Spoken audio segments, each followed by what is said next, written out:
Hello les copains, nouvel épisode. Désolé pour la voix un petit peu nasillarde, hein, je vais essayer d'articuler comme je peux, mais je suis un petit peu enrhumé. Pas de Covid, hein, je vous rassure, j'ai fait le test. Donc voilà, juste un petit rhume fourni gratuitement par mes enfants chéris que j'adore, merci beaucoup. Donc voilà. Donc nouvel épisode sur exactement la même chose en fait que le dernier épisode, en fait le même type d'illustration mais avec les chiens. En fait je l'avais déjà dit dans l'épisode précédent. En fait l'idée c'était de faire deux prints qui se répondent, parce que je voulais proposer ça, quoi. J'aimais bien l'idée, et ça faisait longtemps que j'avais pas dessiné un petit peu de personnages Miyazaki, Disney et tout ça. Donc là j'ai un petit peu rechargé les batteries de ce côté-là avec ces deux illustrations. Donc je vais pas me réattarder niveau technique et tout ça parce que j'avais déjà précisé comment j'avais bossé sur l'épisode précédent. Et en même temps, vous voyez très bien comment je bosse, hein. C'est un petit peu l'intérêt de ce genre de vidéo, c'est de vous montrer un petit peu comment je gère tout ça. Et peut-être vous aiguiller, vous aider là-dessus, j'espère. Donc voilà. Mais du coup, je voulais vous parler d'un autre sujet, donc un sujet qui m'avait été donné par un internaute, plus qu'un internaute, un ami d'ailleurs, et qui suit mon travail depuis pas mal d'années. Et donc l'idée de ce cher ami, c'était d'essayer de parler des autres techniques numériques que je connais, hein, parce que sinon c'est compliqué d'en parler. Je vais y arriver, des autres techniques numériques de création graphique et pourquoi je ne les utilise pas. Alors la plupart, je les utilise pas, surtout parce que j'ai pas, j'allais dire j'ai pas le temps. Je prends pas le temps surtout de les utiliser, parce que je veux, voilà, j'essaye un petit peu de me focaliser quand même sur, pas sur une technique, mais sur une façon de travailler quand même. Donc je fais pas trop de 3D par exemple. J'en ai fait un petit peu et c'est vraiment très très agréable à faire, notamment avec un logiciel comme ZBrush. Super agréable à travailler parce qu'on a vraiment l'impression d'avoir une espèce de grosse boule d'argile devant soi et on la travaille comme on a envie. Rien à voir avec des logiciels genre 3ds Max et tout ça. Mon père il utilisait ça, et quand je voyais tous les trucs un peu, les courbes, les calculs à faire et tout ça, ça me refroidissait un petit peu dans la création graphique. Mais ZBrush a été un très bonne porte d'entrée là-dedans. Mais du coup je m'y suis pas penché plus parce que j'ai pas envie de prendre le temps pour ça. Je préfère prendre le temps pour ce que je fais actuellement. Voilà, ceux qui me suivent, les bouquins, le compte, les jeux de société, les jeux de rôle et tout ça, et compagnie. Voilà, un petit peu tout ça. Et donc, avant de me perdre tout de suite dans tout et n'importe quoi, pour essayer de parler concrètement quelques minutes, il y a vraiment deux techniques qui m'ont fait de l'œil pendant longtemps plutôt, et que j'ai dû tester vite fait, mais du coup je m'y suis pas penché, parce que je me rendais compte que ça dénaturait un petit peu ce que moi je recherchais dans le dessin numérique. Je précise, donc la première technique c'était tout ce qui était dessin vectoriel, je vais y arriver, que je trouve super intéressant, notamment pour si on fait de l'impression. Parce qu'en fait, le principe du dessin vectoriel, c'est qu'on va travailler avec ce qu'on appelle des primitives géométriques, si je dis pas de bêtises. J'espère pas. Mais en bref, en fait, ce sont des formes préétablies, euh, qui ne sont pas du coup constituées de pixels, qu'on peut étirer, allonger comme on veut. Et comme elles ne sont pas constituées de pixels, hein, pour dire rapidement, ça fait que quand on zoome et dézoome, en fait, il n'y a aucune perte de qualité de l'image. Ça veut dire qu'on peut très bien, une fois qu'on a fini son dessin en vectoriel, on peut très bien imprimer une carte postale comme on peut faire un poster géant ou un truc de bâtiment ou quoi que ce soit. Donc c'est hyper impressionnant comme technique. Voilà vite fait au niveau de la définition, parce que je vais pas trop m'étendre non plus, sinon j'aurais pas le temps de parler de tout. Et du coup, pourquoi je l'utilise pas? Parce qu'en fait, en tout cas à l'époque où je m'y étais vraiment penché, il fallait vraiment travailler en termes de courbes, en termes de voilà d'objets qu'on étire, et donc ça, pour moi, ça dénaturait complètement le dessin en soi. C'est comme si tout d'un coup on faisait un trait au crayon et qu'on essayait d'étirer le trait, ou voilà, ou ce genre de choses.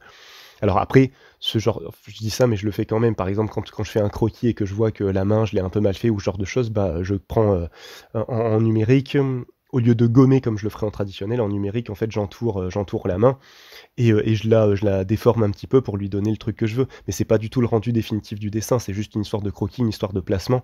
C'est ce que je trouve justement super intéressant dans le dessin numérique, c'est qu'on n'a pas à gommer tout le temps, on reprendre des éléments et juste les modifier, on a un gain de temps hyper intéressant.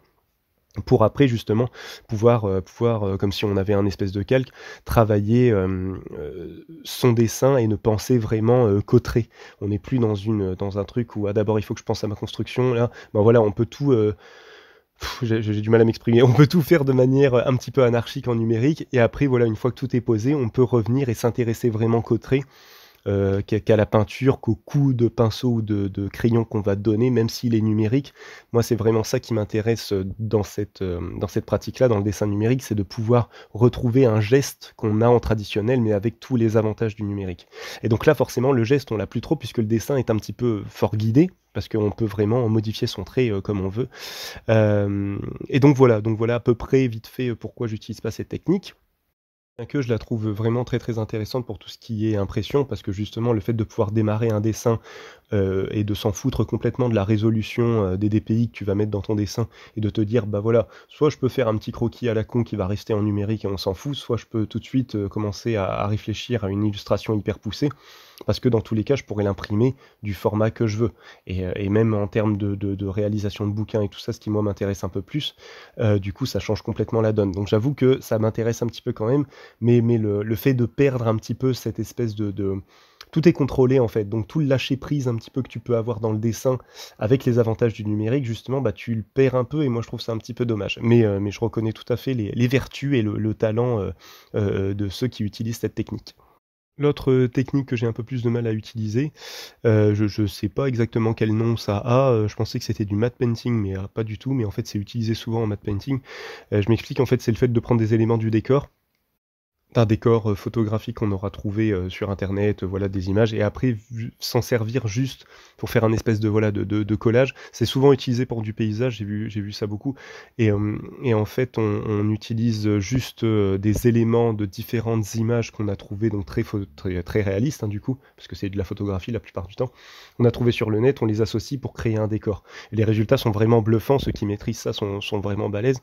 Mais là pareil pour moi j'ai toujours du mal, je préfère refaire, un décor, un paysage, même si je sais que je suis nul à ça et que je vais me galérer, mais je me dis ça aura toujours plus, d'identité qu'un truc qui a été juste collé, remis, et remis comme ça. Souvent, je vois ça souvent chez des illustrateurs qui utilisent ça en fond juste pour avoir un fond et je comprends l'idée, hein, parce que des fois en effet ça ajoute vraiment du truc et tout ça, mais dans ma tête, moi j'ai toujours un petit peu de mal et je me dis toujours, bah, je préfère dessiner un truc, même si c'est un peu pourri, je préfère dessiner un truc en arrière-plan tout ça, plutôt que de le que de faire juste un collage, ça me gêne toujours un petit peu.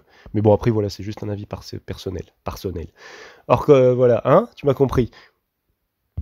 Voilà, on a fait à peu près le tour. La vidéo est assez courte, hein, désolé, mais du coup, je fais en fonction du temps de dessin que j'ai à l'écran et donc voilà. Mais en gros, c'est ça. En gros, en fait, la plupart des techniques, autres techniques de dessin numérique que je n'utilise pas, je l'utilise pas en fait parce que j'ai pas envie de dénaturer mon trait, même si certaines techniques sont un vrai avantage et un vrai gain de temps. Je me dis: «Je gagne déjà» j'ai du mal. Je gagne déjà pas mal de temps avec l'outil numérique en soi. Du coup, je vois pas encore trop l'intérêt de passer tout de suite, j'ai l'impression que je vais perdre plus que je vais gagner. Voilà, pour parler plus clairement. Et pour finir, en fait, en y réfléchissant un petit peu, je me rends compte que je suis plus un amoureux de l'outil physique et enfin de l'apparence de l'outil, tout ça, que de ce qui va vraiment m'apporter. Ça va être dur à expliquer en quelques secondes. Mais en fait, je suis hyper fan de mon iPad parce qu'il me permet vraiment de dessiner, partout où je veux, quand je veux. Mais il y a certainement des tablettes qui sont plus performantes que ce que j'ai. Et pareil au niveau logiciel, je suis hyper fan de Procreate parce qu'il y a une ergonomie folle, mais vraiment un plaisir de dessin que je retrouve pas dans d'autres logiciels.